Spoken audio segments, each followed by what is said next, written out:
קהל נכבד, ladies and gentlemen, קבלו את המנחה האינטרנטי הכי קול שיש, ושאינו מפחד לשאול שאלות. אז קבלו במחיאות כפיים סוערות את שי דינוביץ'. שי מארח. שלום לכם חברים יקרים שלי, ברוכים הבאים לשי מארח. לרגל יום ירושלים וחגות 50 שנה לאיחוד ירושלים, אני גאה לארח את בת שבע קרלמן, שהיא ילדת ירושלים. ערב טוב בת שבע. ערב טוב. ספרי לי קצת על עצמך. טוב. אני נולדתי בירושלים, ההורים שלי גרנו ביחד. אנחנו היינו משפחה, 10 ילדים, והיינו ילדים טובים, גדלנו ביחד, באהבה. בין 10 אני הייתי הבת השביעית. קראו לי בת שבע, מפני שאני הייתי בת השביעית, ואחריי נולד בן. הסבתא אמרה, תשימי את שמה בת שבע, והיא תביא לך ברכה. וככה זה היה. באתי לעולם, הביאו בן, בא בן אחריי, והיינו מאושרים, היה לנו טוב, היה לנו הורים למופת, הורים נהדרים, מה שהם רק יכלו, הם עשו בשבילנו, עשו מה שרק הם יכולתם. אז היו זמנים קשים, אבל התגברנו על כל הדברים. מה שמם של ההורים שלך? ההורים שלי קוראים להם שאול, ולאמא שלי קראו מזל. ומה שם המשפחה הקודם שלך? המשפחתי הקודמת הייתה מזרחי. אוקיי, ומה המצב המשפחתי כהיום?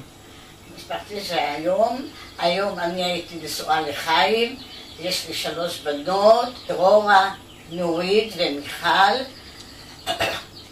ויש לי 8 נכדים, ויש לי 3 נינים, ואני מאושרת איתם, והם ילדים מקסימים.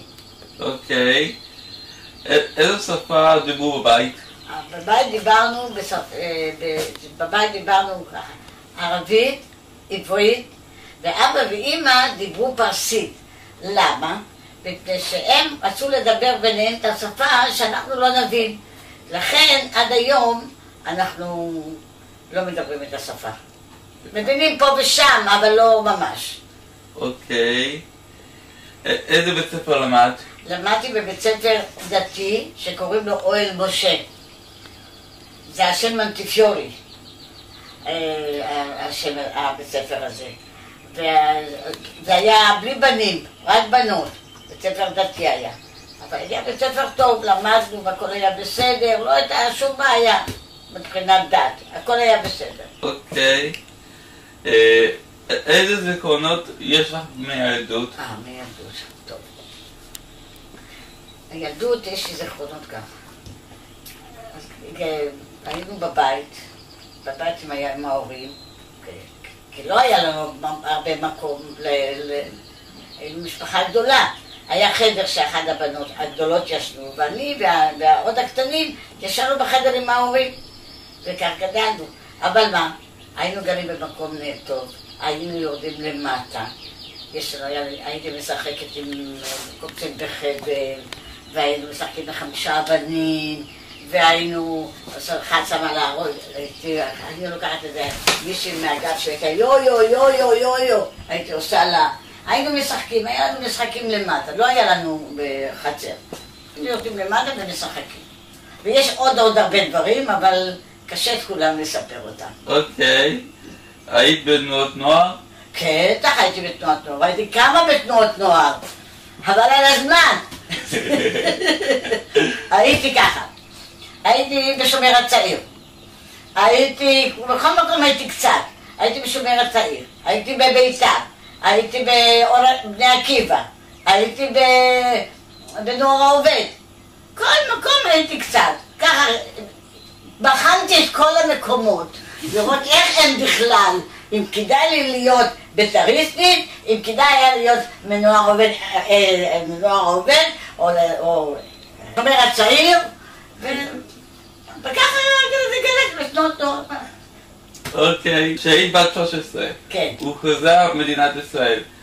ספרי לי על היום הזה. זה סיפור ארוך, אבל אני לא אעריך אותו, אני פשוט אקצר.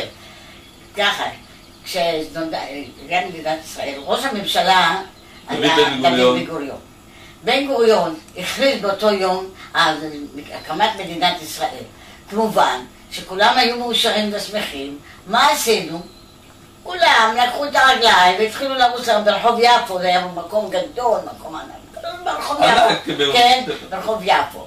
באנו לשם עם החברות שלי, עם כולם, והתחלנו לרקוד, להשתולל. כמעט עד אור הבוקר, אני לא יכולתי להישאר עד אור הבוקר, כי אבא שלי היה דואג לי. אבא ואמא דאגו, פחדו. אז הייתי צריכה לעבור יותר מוקדם. באתי כמובן יותר מוקדם, ואבא שלי חיכה לי במדרגות, כי לא היה לנו אור במדרגות. ואבא פחד עליי. באמת לא היה לכם אור? לא היה לנו אור במדרגות. אז הייתי, פחד, הוא אומר לי מלמעלה, אל תפחדי, אני מחכה לך פה. אל תפחדי, אל תרוצי במדרגות, אל תפלי, תזהרי, תזהרי. היה לי אבא מקסים, ואמא. אוקיי. שהתחתנת עם חיים, נאלצת לעזוב את ירושלים. כן. ולעבור לחדרה. איך הייתה התחושה? ומה היה חסר לך? התחושה מאוד קשה. למה? אני הייתי רגילה לירושלים, רגילה להורים. היה לי קשה בלי אמא ואבא. והיה קשה לי את החברה לעזוב, קשה לי את האחיות, משפחה לעזוב. היה לי מאוד מאוד קשה, אבל הגורל לא... זה גורל, הולכים עם הגורל. וצריכים להמשיך הלאה. כן, ואז בכיתי, הייתי בוכה הרבה. הייתי בוכה, עד שלא ילדתי את הבת הגדולה, אני מאוד... בכיתי הרבה. היה לי מאוד געגועים, היה לי מאוד קשה. אבל התגברתי, החיים ממשיכים הלאה. היה חסר לך... היה חסר לי מאוד, מאוד חסר היה לי, התגעגעתי לאמא, התגעגעתי לאבא, רציתי לבוא, אז כל שבוע הייתי נוסעת, כל שבוע הייתי באה, או רואה אותם, אבל במשך הזמן מתרגלים. ברגע שהבאתי כבר ילדים לעולם, אז כבר לא היה לי ברירה, הייתי צריכה להתמודד עם זה. אוקיי. אילו מקומות את אוהבת ומתגעגעת אליהם בירושלים? טוב. קודם כל, אני מגעת לשכונה שלי. הייתה לשכונה הנהדרת. התגעגעתי לשכונה, שקוראים לו זיכרון יוסף. היום זה רחוב הירמוך. ולבית הזה התגעגעתי. זה היה בית מיוחד, מיוחד, מקורי. אין. אפילו המגהץ של פעם, יש שם מונח. הלכתי שם לבקר. באתי שם לבקר.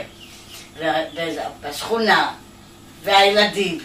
והייתי צריכה אוהבת ללכת לבקר את הבית ספר שלי. התגעגעתי למקום שלי, לבית ספר. אפילו לבית של המנהל הלכתי לבקר. כשהיה מנהל של בית ספר. הלכתי גם לבקר אותו שם. ויש מקומות, במנטיפיורי, את השכונה של מנטיפיורי, את הספר הזה שהוא כתב שהספר על מנטיפיורי. גם אהבתי לראות את זה, התגעגעתי, הייתי כמה פעמים שם. והייתי מתגעגעתי גם לכל המקומות, כמו ברחוב יפו, כל המקומות יפים, ועכשיו בכלל השתפר שם, הכל מאוד יפה. התגעגעתי לכל. אוקיי. מה הם חלומותייך? מה חלומותיי? תשמע, חביבי. בגיל 82, מה אני יכולה לחלום? אין לי כבר, אבל מה? כן יש. דבר ראשון, אני רוצה לחתן את הנכד שקוראים לו בן. שי. דבר שני, אני רוצה לחתן את הבת שקוראים לה רותם. ודבר שלישי, אני רוצה לזכור שיש לי עוד נכדים. אבל דבר אחרון שאני מבקשת זה בריאות, ושאני לא אפול מעמסה לאף אחד. אוקיי. אם אלוהים אוהב אותי, שתהיה לי מילת מלכים. אוקיי. תודה בת שבע. בבקשה. היה נעים להכיר אותך? ואם אתם רוצים להתראיין כאן,